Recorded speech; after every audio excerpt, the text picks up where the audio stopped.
Selama ini kita selalu merasa apa yang Tuhan perintahkan kepada kita adalah hal-hal yang sangat sulit untuk kita lakukan. Tetapi hal yang saudara harus tahu adalah Tuhan tidak pernah memerintahkan kita untuk melakukan sesuatu tanpa Tuhan memperlengkapi kita untuk dapat menggenapi apa yang Tuhan perintahkan. Contoh, pada waktu Tuhan berfirman kepada kita bahwa biarlah terangmu bercahaya di hadapan banyak orang. Dan firman Tuhan yang lain juga berkata, bangkitlah menjadi teranglah. Kenapa Tuhan memerintahkan saudara dan saya menjadi terang? Karena saudara dan saya diciptakan menjadi terang dunia. Firman Tuhan katakan, kamulah terang dunia. Karena kita sudah diciptakan menjadi terang dunia, itu sebabnya pada waktu Tuhan berkata bahwa hendaklah terangmu bercahaya di hadapan banyak orang, pasti kita mampu melakukannya. Sama dengan kalau saya perintahkan kepada matahari untuk menjadi terang, adalah bukan hal yang sulit untuk dia lakukan, karena dia memang adalah terang. Pada waktu Tuhan memerintahkan kita untuk menaruh pikiran dan perasaan kita yang terdapat juga di dalam Kristus Yesus, kita dapat melaksanakannya. Kenapa? Karena saudara dan saya diciptakan menurut gambar dan rupa Allah, sehingga kalau kita diperintahkan menaruh pikiran dan perasaan seperti yang terdapat di dalam Kristus, maka kita dapat melaksanakannya. Sekarang yang menjadi pertanyaan adalah, kenapa saudara dan saya sulit untuk melakukannya? Mari kita baca di dalam Yohanes 7 ayat 38. Di sini berkata, barang siapa percaya kepadaku, seperti yang dikatakan oleh kitab suci, dari dalam hatinya akan mengeluarkan aliran-aliran air hidup. Di sini tidak dikatakan barang siapa percaya kepadaku, rajin berdoa, rajin berpuasa, selalu datang beribadah, selalu menaikkan puji-pujian penyembahan, melakukan kewajiban-kewajiban agamawi yang lainnya, maka dari dalam hatinya akan mengalirkan aliran-aliran air hidup. Tidak. Tetapi di sini dikatakan, barang siapa percaya kepadaku, titik. Baru kemudian Tuhan katakan, dari dalam hatinya akan mengalir aliran-aliran air hidup. Apa artinya? Pada waktu saudara dan saya percaya kepada Tuhan, saat itu juga ada aliran-aliran air kehidupan mengalir dari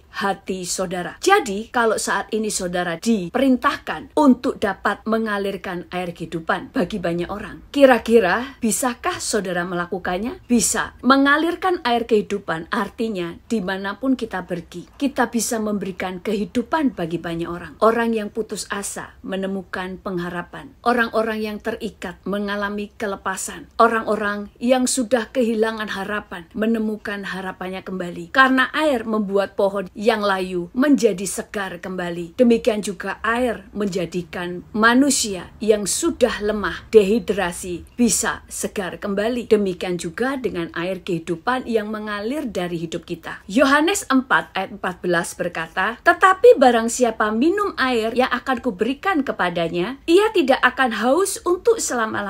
Sebaliknya, air yang akan kuberikan kepadanya akan menjadi mata air di dalam hatinya yang terus-menerus memancar sampai kepada hidup yang kekal. Di sini dikatakan bahwa pada waktu kita menerima air kehidupan dari Yesus, yang artinya kita menerima keselamatan dari Yesus, saat itu juga akan ada mata air di dalam diri kita yang akan terus-menerus memancar keluar. Kalau sumber mata air itu ada di dalam hati kita, berarti kita tidak akan pernah mengalami kekeringan, sehingga tidak mungkin di dalam hidup kita tidak bisa mengalirkan aliran air hidup. Tetapi yang menjadi pertanyaan, kenapa tidak semua orang percaya bisa mengalirkan aliran air hidup? Buktinya adalah banyak orang pahit justru pada waktu mereka bertemu dengan orang-orang percaya di gereja. Berarti orang-orang percaya tidak semuanya mengeluarkan air kehidupan. Padahal firman Tuhan katakan bahwa begitu kita percaya, mata air kehidupan itu ada di dalam hati saudara dan saya yang akan terus meluap keluar. Saudara bayangkan kalau ada sebuah mata air yang terus meluap keluar, pasti di kanan kirinya akan ada sungai yang akan mengalirkan air itu. Kalau mata air kehidupan itu pasti ada pada orang percaya, maka kalau ada orang percaya kita yang tidak bisa mengalirkan air kehidupan, yang menjadi pertanyaan adalah apa yang menjadi penyebab air kehidupan itu tidak mengalir keluar? Berarti ada penyumbatnya. Itu sebabnya selalu fokus Tuhan di dalam hidup saudara dan saya adalah merombak apa yang di dalam, untuk mencabut, untuk membongkar, untuk membersihkan semua penyumbat-penyumbat yang ada di dalam diri saudara. Sama dengan matahari. Kita semuanya tahu bahwa matahari itu tidak akan pernah padam. Dia akan terus-menerus terang. Tetapi kalau sampai bumi ini menjadi gelap, yang menjadi masalah bukan di mataharinya. Karena matahari itu akan tetap terang karena dia adalah terang. Tetapi yang menjadi penyebab bumi menjadi gelap adalah, pertama, ada yang menutupi matahari. Bisa itu bulan, bisa itu awan, atau arah bumi sedang membelakangi matahari. Tuhan selalu ingin membuat kita menjadi terang. Tuhan mau kita mengalirkan aliran kehidupan. Apa yang Tuhan lakukan? Pertama, untuk membongkar hidup kita, Tuhan akan merombak segala sesuatu yang ada di dalam diri kita yang menghalangi air kehidupan keluar dari diri kita dan yang menghalangi terang kita bercahaya. Apa yang pertama kali Tuhan lakukan kepada saudara dan saya? Pertama yang Tuhan lakukan adalah menjadikan kita ciptaan yang baru. Kita baca di dalam 2 Korintus 5 ayat 17 berkata, "Jadi siapa yang ada di dalam Kristus, ia adalah ciptaan baru. Yang lama sudah berlalu, sesungguhnya yang baru sudah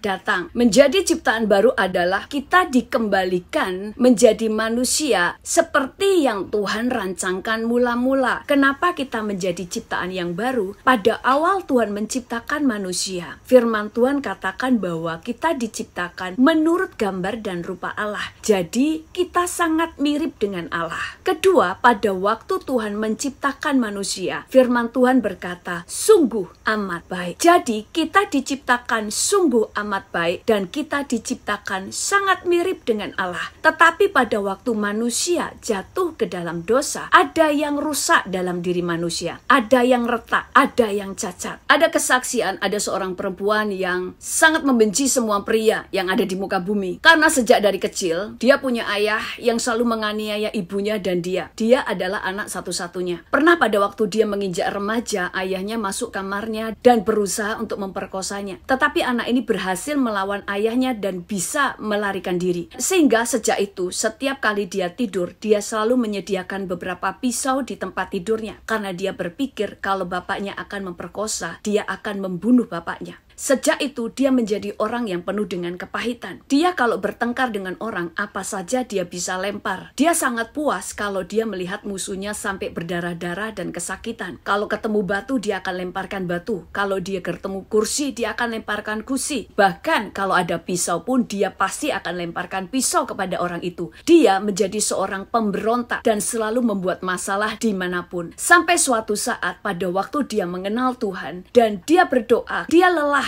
dengan apa yang ada di dalam dirinya. Saudara harus tahu, hati yang pahit itu melelahkan, membuat dirinya menderita. Sehingga pada waktu dia mulai percaya kepada Tuhan, dia mulai berdoa kepada Tuhan. Pada waktu dia berdoa kepada Tuhan, dia minta pemulihan. Apa yang Tuhan katakan kepada dia? Tuhan berkata kepadanya, "Hai anak gadisku yang manis dan lemah lembut." Anak ini kaget pada waktu Tuhan Yesus memanggil dia dengan sebutan anak gadis yang manis dan lemah lembut. Karena selama ini semua orang memanggil dia sebagai perempuan jalang, perempuan liar, perempuan pemberontak, troublemaker. Tidak ada seorang pun yang pernah memanggil dia sebagai gadis yang manis dan lemah lembut. Dan Tuhan berkata bahwa sejak semula aku menciptakan engkau sebagai gadis yang manis dan lemah lembut. Engkau bukan seorang pemberontak, engkau bukan orang yang kasar, tapi sejak semula aku telah menciptakan engkau sebagai gadis yang lemah lembut. Saat dia mendengar itu, dia tiba-tiba menangis dan ada sesuatu yang lepas di hatinya. Dia akhirnya dapat menyadari, ternyata aku bukan wanita yang kasar, aku bukan pemberontak. Pada waktu dia menyadari bahwa dia tidak pernah diciptakan sebagai pemberontak, di situ dia mulai tahu bahwa dia bisa berubah. Tuhan membuat kita menjadi ciptaan baru adalah dari dalam diri kita, mengalami perombakan. Engkau tahu siapa dirimu dan kenapa engkau diciptakan. Setelah kita menjadi ciptaan baru, proses yang kedua yang kita alami adalah kita akan mengalami peremukan. Kita baca di dalam Markus 14 ayat 3 berkata, ketika Yesus berada di Betania di rumah Simon si kusta dan sedang duduk makan, datanglah seorang perempuan membawa suatu buli-buli pualam berisi minyak narwastu murni yang mahal harganya. Setelah dipecahkannya leher buli-buli itu, dicurahkannya minyak itu ke atas kepala Yesus. Lalu kita baca di dalam Yohanes 12 ayat 3 berkata, maka Maria mengambil setengah kati minyak narwastu murni yang mahal harganya, lalu meminyaki kaki Yesus dan menyekanya dengan rambutnya, dan bau minyak semerbak di seluruh rumah itu. Minyak narwastu adalah minyak yang sangat harum, tetapi sekalipun sangat wangi selama dia masih ada di dalam buli-buli pualam. Walaupun buli-buli pualam ini sangat indah, tetapi wangi dari minyak narwastu tidak akan pernah keluar.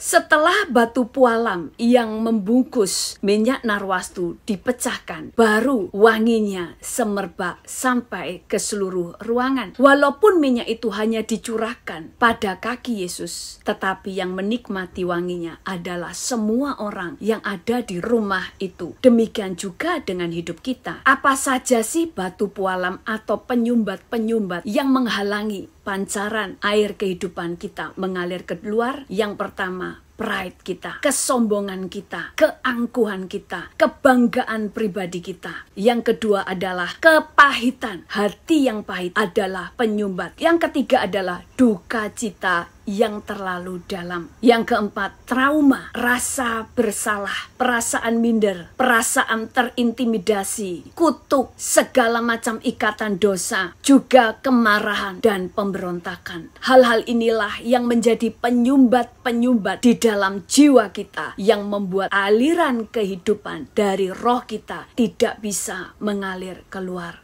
Kasihmu tidak akan pernah bisa keluar sebelum ada yang dipatahkan di dalam hidup kita. Sebelum keegoisan kita patahkan. Kita baca di dalam Yesaya 36 ayat 26 berkata, kamu akan kuberikan hati yang baru dan roh yang baru di dalam batinmu, dan aku akan menjauhkan dari tubuhmu hati yang keras, dan kuberikan kepadamu hati yang taat. Tuhan akan memberikan kepada kita hati yang baru dan roh yang baru, sehingga kita diberi kuasa untuk tidak memiliki hati yang keras, tetapi hati yang taat. Untuk apa? Karena kita akan mengalami peremukan demi peremukan, supaya yang di dalam mengalir keluar. Proses yang ketiga, kita diperlengkapi untuk berbuat baik. 2 Timotius 3 ayat 17 berkata, dengan demikian tiap-tiap manusia kepunyaan Allah diperlengkapi untuk setiap perbuatan baik. Firman ini tidak berkata dengan demikian tiap-tiap manusia di seluruh dunia, tetapi tiap-tiap manusia kepunyaan Allah